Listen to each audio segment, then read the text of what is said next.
Isa to sa mga araw na hindi ko talaga makakalimutan at actually matagal ko na rin tong gustong i-share sa inyo. Nagpasama nga ako kay Kuya Ambo, kay Bebu at nagdala na rin kami ng mekaniko. Mga around 2 PM siguro to nung nagbiyahe kami papunta dito sa Robinson Star Mill, San Fernando. Dito kasi namin i-meet yung kausap naming tao. Sakto nga pagdating namin doon, nandun na rin yung kausap namin at itong si Kuyang mekaniko, chinek niya na agad tong sasakyan. Check na nga ni Kuya yung makina at ilalim. Sinabi ko sa kanya subukan rin namin mag-road test. All goods na lahat, pati sa makina at road test. Inayos na nila Kuya Ambo at Bebu lahat ng papers nito. Buti na lang talaga knowledgeable si Kuya Ambo pagdating sa ganito kasi hindi mo ako maaasahan dito. After that, inabot din siguro ng 1 oras yung pag-uusap namin hanggang sa makapag-deal na nga kami. Dahil hindi pa nga ako marunong mag-drive, syempre si Bebu muna yung pinag-drive ko pa uwi. Fast forward kinagabihan, nung nagsimba kami nila mami, pinabless na namin to agad. Grabe, sobrang sarap sa feeling pala kapag ka nagpapabless ka na ng sarili mong sasakyan. Syempre, importanteng mabless to dahil araw-araw ko na tong magagamit sa pag-vlog ko. Kaya thank you so much po kay Father kahit malakas yung ulan. As forward, kinabukasan nga, hinahanap ko yung sasakyan ko tapos nakita ko to si Bebo at si Tatay nililinis pala nila. Sobrang excited nga nilang dalawa kasi ngayong araw ko din to gustong iporma at mamili ng mga accessories. Kaya naman nung nalinis nila, nagpunta na agad kami dito sa Baliwag, Bulacan para tumingin ng mag. Ang dami nga pagpipilian dito at nai-stress na talaga ako nung time na to. Ito nga yung napili ko, una itong may lining ng red, tapos all black, tapos yung sumunod naman na binigay sa akin, itong silver. Pare-pareho nga silang magaganda,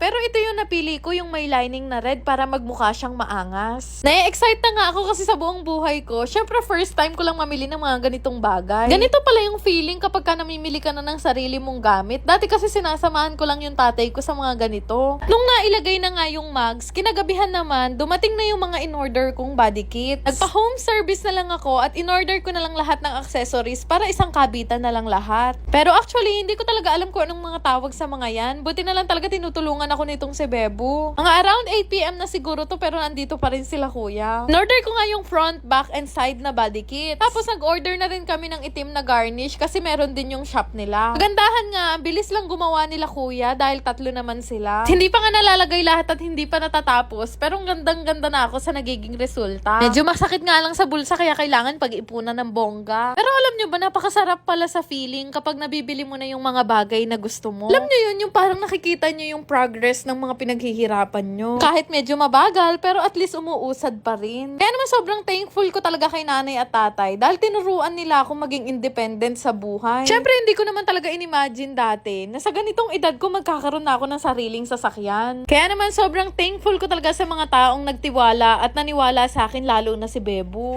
Tanda ko pa nga na lagi kong kinikwento sa mga kaibigan ko at kila nanay na balang araw makakabili ko ng pulang kotse. Kaya araw-araw ko talaga nire-remind sa sarili ko na hindi ako pwedeng mapagod kasi hindi ako mayaman.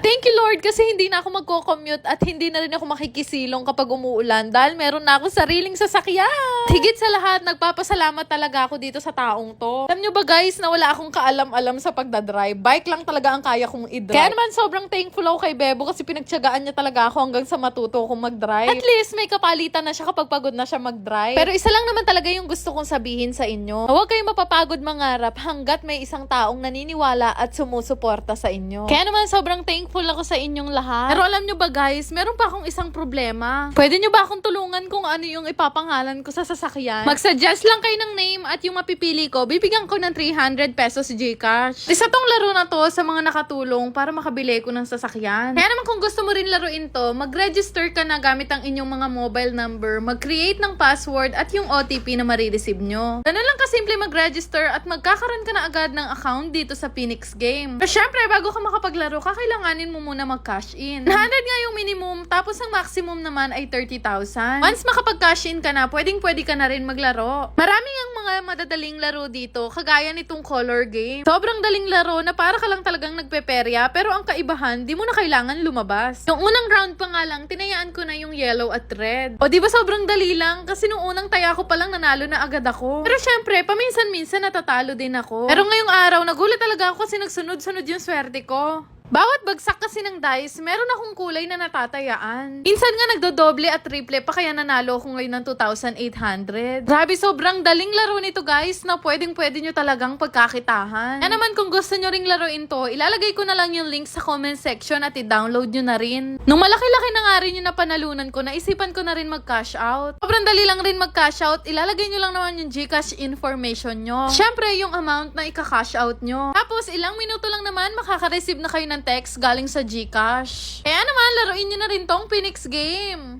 Yun lang naman. Salamat!